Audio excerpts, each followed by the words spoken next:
feel like it's kind of my job to talk about like the news, and I've been like purposely avoiding news all week. I've not turned on the network all week. I've been purposely avoiding it. I guess I'll address it and I'll talk about it. Not for any other reason, but I think I'm better than you guys. Why? Because I'm not a bad person the same way some of you niggas are. So let's talk about it. Tory Lanez got stabbed 14 times in prison. And then like a few days after that, his lawyer, his team found new evidence. New evidence magically appeared like a wild Pokemon randomly that says that Kelsey did it or some shit like that. And niggas are like signing a free Tory Lanez petition.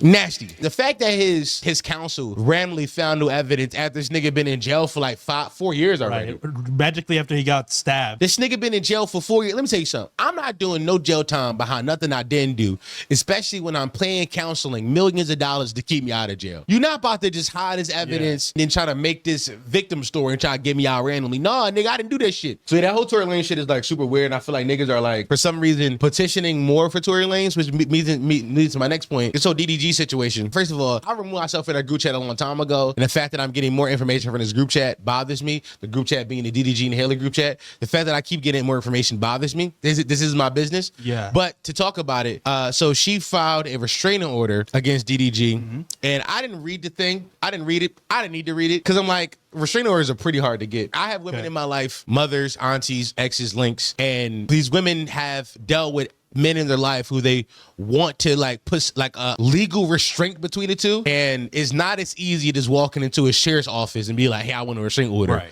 Like you have to run that shit up a chain. Like it's not that easy. Yeah. And a lot of women lose their lives because it's not that easy. So the fact that she got one tells me like there is some validity. So There's whether or evidence, not, so whether or not I believe it or not doesn't matter to me. A sheriff and a judge decided that it was enough evidence to grant her legal restraint between the two. And people were talking about visiting rights and all that kind of shit. This not my kid. I don't give a fuck. I do think it's interesting that he was on stream with Aiden Ross and pretended to find out the information on stream, which is so funny to me because like the tweet I saw on Twitter had expertly got noted, said that you are notified when there's a restraining order. You don't just find that out through a TMZ article. No, a police officer shows up with the paperwork to your doorstep. Like, hey, my nigga, you have a restraining order against you. You can't be within X feet of this nigga. So that's kind of how that shit happens. But for some reason, people on the timeline are caping for DDG. Now, I'm about to combine these two topics because I truly don't have the brain power to see it any other way. And all this, yeah. There's no world in which you as a young man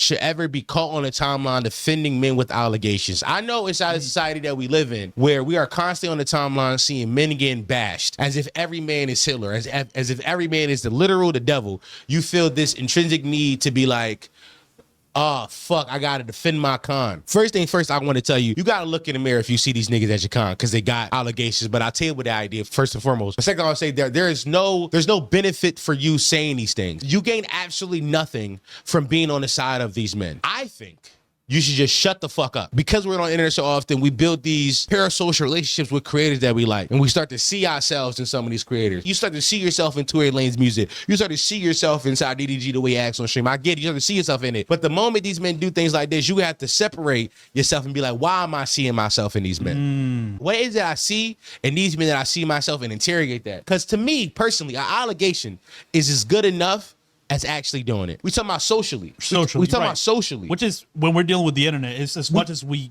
got to We talking about socially, my nigga. Yeah. Now, we talking about inside a court of law, that's a different idea. Tory Lanez actually been convicted. But that's the point I'm trying to say here, that there's, you average man on the internet, you gain actually nothing from being some kind of voice of reason or the voice of men inside this context. You gain nothing. Actually, all you do is make yourself look like an abuser. You are socially aligning yourself with an abuser, an alleged abuser. That's all you're doing. Even if you believe he didn't do it, you are socially aligning yourself with that. So just shut the fuck up. Just don't have an opinion on it. It's so easy to not have an opinion on things. It's so easy to just not have an opinion. It's so easy to just not say something. Truth be told, I look at it one of two ways, so we can look at the DDG situation. Worst case and best case scenario. Best case scenario is he actually didn't do the things that he's alleged of, the reason the restraining order is in place, and Haley has somehow used her celebrity status to expedite a restraining order and get it pushed through, and she's somehow using the legal system to prevent this hard-working father from seeing his son. Yeah. That's best case scenario. Yeah. And even inside that best case scenario, that's none of our fucking business. That is baby mama and baby daddy drama that we should not be aware of. It ain't shit you can do about it. Ain't shit you can do about it. You should not have an opinion on the inner workings of their relationship. Worst case scenario is he actually did that shit, and now you on the timeline talking about some, y'all really believe her? Think about that. Think about that. These are your two options. Either you're a newsy, messy little bitch, or you are an abuse offender. Those are your two options in this context. It's so much easier just to shut the fuck up. And truth be told, I know a lot of you have. I know some people inside this community may enjoy DDG. You listen to DDG and listen to me. Cool. I don't know. I don't see why, but if you do, that's fun. But I would say that, like, I know you probably you won't have these misogynistic views on women, but I'm telling you now, a lot of the reasons why people are not believing somebody like a Megan Thee Stallion or not believing somebody like a Haley it comes down to simply misogyny. All that means is misogyny specifically against black women. Do you want that to be on your jacket? Like, you got to think about the things socially that could be on your jacket when you could just shut the fuck up. You could just not have an opinion. I think, or if you do, you don't have to say. You don't got to say everything you think. That's not like you. Maybe that's something you learn as you get older, probably. No, I think I'm just a chronically online professor. Yeah. Here's what I think. I think as your resident chronically online professor, somebody who lives on the internet, like I'm there all day, every day. I read everything. I told about this podcast a long time ago where, like, I would see a tweet, type the quote tweet out and think to myself, do I need to say this? Yeah. Is my opinion on this matter valued? Am I adding something new or different? If you're just talking for the sake of talking, does it need to be said? Right? Because, like, listen, I know a lot of y'all are not public figures the same way I am. So you're not viewing it in the aspect of, like, who's going to see this. Me personally, I have a brand to protect, and I just know I'm not going to say certain things because I don't need those opinions out there. Even if good or bad ones sometimes. I'm like, do I need to say something about this particularly? But I think you have to look at it this way. Like, when you start dating that new girl and she finds your Twitter account, will she be ecstatic that you was defending DDG on the timeline? When you meet that new girl, will she be ecstatic that you got free Tory Lanez tweets? Like, you that's a real consequence for an everyday man.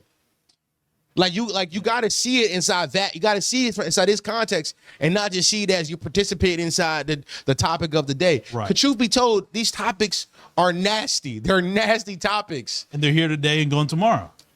And yeah, so you just made yourself look like a fool for what? You don't even care about it. And we all moved on 2 days later, except we all see how much of a piece of shit you might be. So, like, what? Like, again, what is there to gain? There's nothing to gain. It's going to be another topic tomorrow. Hop on that. Gain nothing, dog. I've been tweeting about the Sixers, nigga. We're looking for the what can you get for Paul George and Joel Embiid? Bro, I'm about to hop in an NBA trade machine, dog. I'm not having no talks about what they talk about on that side, yo. Leave that to the niggers. Potty mouth. Stop playing. Well, hello, potty mouth.